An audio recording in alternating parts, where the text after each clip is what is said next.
రకంగా ఉంటాయి. డబ్బున్న వారికి ఒక చట్టం, డబ్బు లేని వారికి ఒక చట్టం అని.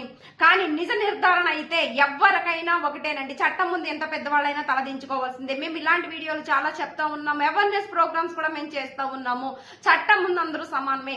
మరొకసారి దీన్ని రుజువు చేసుకుంది భారతీయ న్యాయ వ్యవస్థ.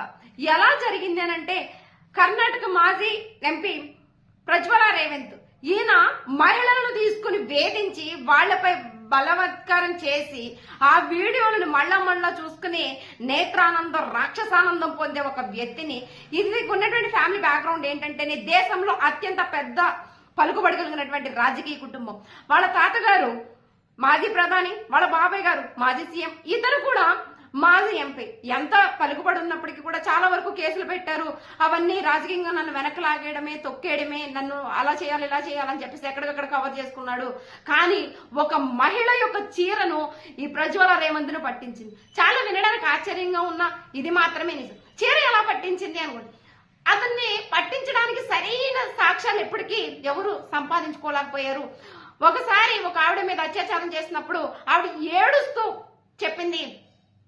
అలాంటి వీడియోస్ కూడా ప్రజ్వల రేవంత్ దగ్గర పెన్ డ్రైవ్ లో ఉన్నాయి. నన్ను వదిలిపెట్టు అని ఏడుస్తున్నా అతను ఏమి పట్టించుకోకుండా ఆవిడపై అత్యాచారం ప్రయత్నించాడు. ఆవిడ ఏదైతే ఆ రోజు చీర కట్టుకుందో ఆ చీరను తీసుకెళ్లి భద్రపరిచింది. ఎప్పుడైతే కంప్లైంట్స్ వెల్లువెత్తుతున్నాయో ఆవిడ ఒక్కసారిగా బయటకు వచ్చింది. మీరు ఇన్ని కంప్లైంట్లు చేస్తున్నా మీరు నమ్మట్లేదు కాబట్టి నా దగ్గర ఒక ఎవిడెన్స్ ఉంది, మీరు దాన్ని ప్రొడ్యూస్ చేయండి అని చెప్పేసింది. ఏంటి అవి ఎవిడెన్స్ అని చూసుకుంటే ఆవిడ యొక్క చీర, ఆ రోజు ఏదైతే అత్యాచారానికి గురైందో ఆ రోజు ఆవిడ కట్టుకున్నటువంటి చీర.